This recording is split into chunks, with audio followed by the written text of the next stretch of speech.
Hi guys, good evening. Today is January 11 ng gabi guys. So may sad news tayo ngayon, no?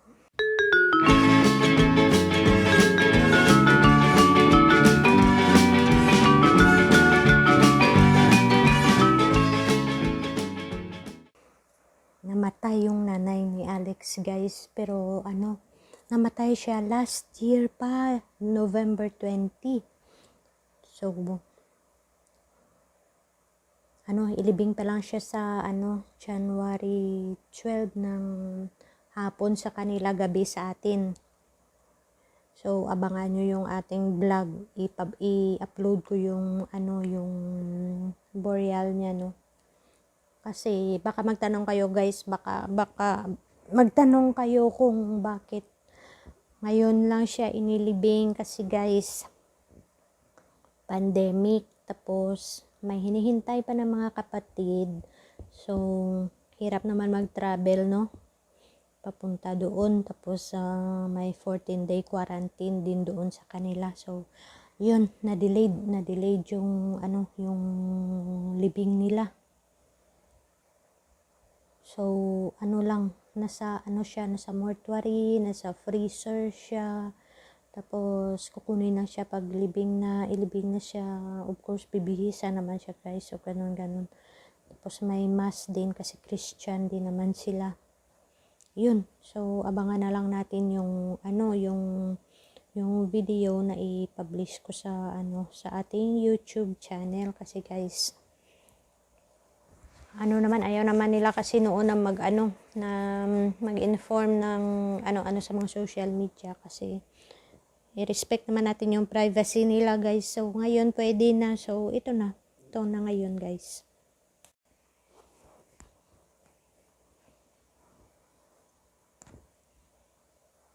Yung maganda lang guys, no, nag-met kami noong last year. So bali 2 months ako doon sa sa UK guys.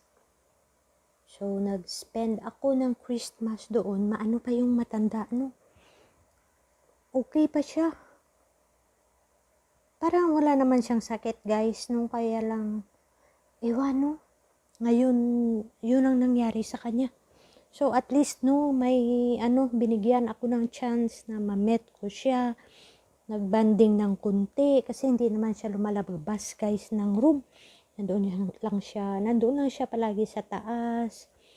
Pag oras ng agahan, yun lang, at bababa siya, kakain siya. Tapos pag naman siya, pag tanghalian at hapunan, doon lang siya, dinadalahan lang namin siya ng ng pagkain niya. Tapos yun lang ginagawa niya doon sa room, kain.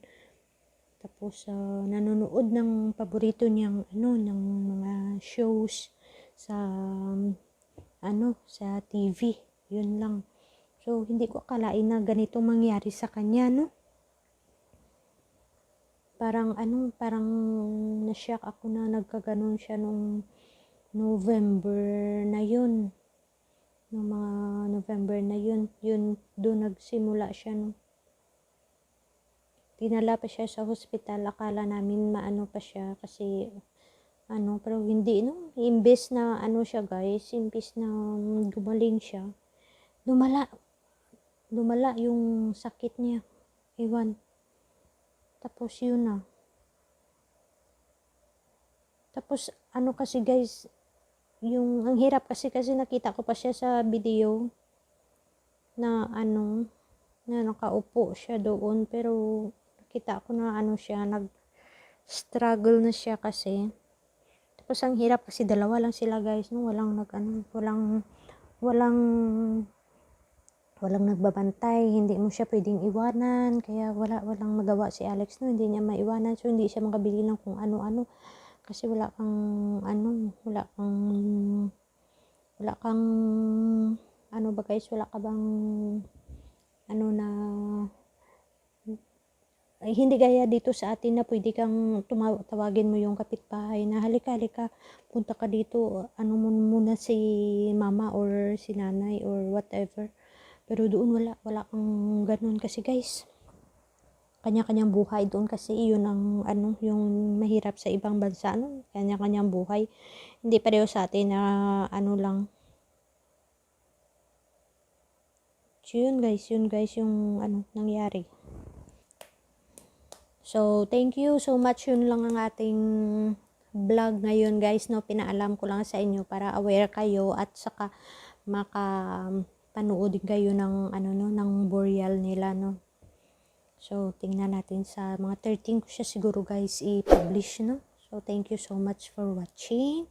Sa mga subscribers, thank you so much. Sa mga hindi pa nakasubscribe, please do subscribe and click the bell icon guys para sa mga upcoming videos natin. Thank you so much.